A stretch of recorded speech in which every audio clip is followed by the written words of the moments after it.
They laughed when my name was called in the meeting. I can still hear it. The quiet snickers, the whispers, the way chairs shifted as people leaned back to watch what they thought was my final moment. My manager slid a termination letter across the table and said, "You're not leadership material. You never were." Someone actually chuckled. I stood there, holding the paper that ended my job and, in their minds, defined my worth. I nodded, gathered my things, and walked out without saying a word. As the elevator doors closed, I caught my reflection in the steel panels, tired, embarrassed, defeated. In that moment, they believed my story was over. What they didn't know was that years later, I would walk back through those same doors. Not as an employee, but as the man in charge. Back then, I was the quiet worker everyone overlooked. I arrived early, stayed late, and did the tasks others avoided. While my coworkers left at 5, I stayed to fix errors, organize reports, and finish projects that kept the department running smoothly. I believed hard work would eventually speak for itself.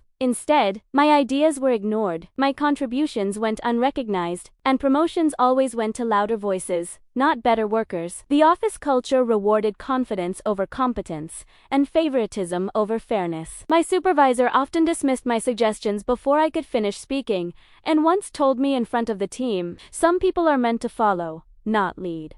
That line stuck with me long after the meeting ended. I wasn't lazy. I wasn't incompetent. I simply wasn't valued. Have you ever sat in a room where you felt invisible? Have you ever worked your hardest only to be treated like you didn't matter? Many people stay silent in those moments, hoping things will improve, believing patience will be rewarded. I believed that too. If you were in my position, would you have spoken up or walk? How? Think about that as the story unfolds, because the decision to leave that day changed everything that came after. The breaking point came during a quarterly review meeting. I had spent weeks developing a cost-saving proposal that could streamline operations and improve efficiency. When the presentation began, my colleague presented my entire proposal as his own. I sat frozen, watching slides I had created appear on the screen, under someone else's name. The manager praised him enthusiastically while I remained silent, unsure whether speaking up would make me look defensive or petty. After the meeting, I approached my supervisor privately. He dismissed my concern with a shrug and said, "You should be more assertive if you want credit." Days later, the same colleague received a promotion I had been working toward for 2 years. Not long after that, I was told my position was being eliminated due to restructuring, yet my responsibilities were reassigned to others before I even left the building. I walked out carrying a cardboard box filled with my belongings and a weight of humiliation I could barely carry. The weeks that followed were some of the hardest of my life. Savings disappeared faster than I expected. Bills piled up. I took temporary jobs, delivering packages, working late-night shifts, doing freelance data entry, anything to stay afloat. But in the quiet hours after midnight, when the world slowed down, I began rebuilding. I enrolled in online courses, studied leadership, financial systems, and business strategy. I read books about communication, negotiation, and I learned skills no one could take credit for, and no manager could dismiss. There were nights I doubted myself, nights I stared at my computer screen wondering if any of it would matter. But every time I remembered the laughter in that conference room, I kept going. While they forgot me, I was rebuilding myself piece by piece. Months turned into years, and small improvements turned into real opportunities. I secured an entry-level role at a growing company that valued performance over politics. For the first time, my suggestions were heard. My reports influenced decisions. My work produced measurable results. Instead of competing for attention, I focused on solutions. I learned how to lead by listening and how to earn respect through consistency. Within 2 years, I was managing projects. Within 4, I was leading teams, and eventually, I was invited into executive discussions where strategy shaped the company's future. The quiet employee who had once been ignored had become someone decision-makers trusted. For the first time in my career, I felt seen. The turning point came when our company announced the acquisition of a struggling regional firm. When the name appeared on the screen during the executive meeting, my chest tightened.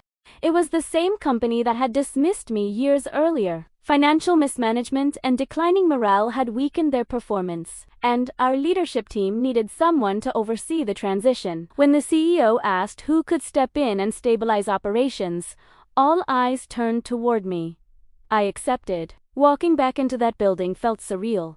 The lobby hadn't changed. The reception desk stood in the same place. The fluorescent lights cast the same sterile glow, but the way people looked at me had changed entirely. Some recognized me immediately. Others stared at my name on the welcome screen and then back at my face, trying to reconcile the past with the present. The former colleague who had presented my work avoided eye contact. My old supervisor shook my hand with visible tension, his confident tone replaced by careful politeness.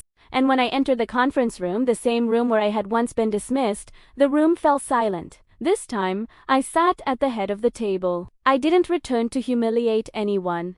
I didn't raise my voice or mention the past. Instead, I spoke about transparency, accountability, and building a workplace where contributions are recognized and respect is standard. I restructured teams, implemented fair evaluation systems, and created channels for employees to share ideas without fear of dismissal. Performance improved, morale improved. The culture began to change. People who had once felt invisible started speaking up, and their ideas began shaping the company's direction. The transformation wasn't about revenge. It was about leadership. Looking back, I realized that losing that job forced me to discover strengths I might never have developed otherwise. The humiliation I felt in that meeting room became the fuel that pushed me to grow. Success didn't erase the past, but it redefined it. I learned that silence is not weakness. Patience is not failure, and worth is not determined by the opinions of those who cannot see your potential. Success, when built on resilience and integrity, speaks louder than any argument. If you've ever been underestimated, remember that someone else's judgment is not your destiny. Growth often begins in moments of rejection, and the path forward is built in the quiet work no one applauds. So, tell me, if you walked back into a place that once rejected you, what would you do differently? And do you believe success is the most powerful response to disrespect? If this story resonated with you, share your thoughts and stay with us for more stories about resilience, transformation, and the strength that emerges when you refuse to let others define your worth.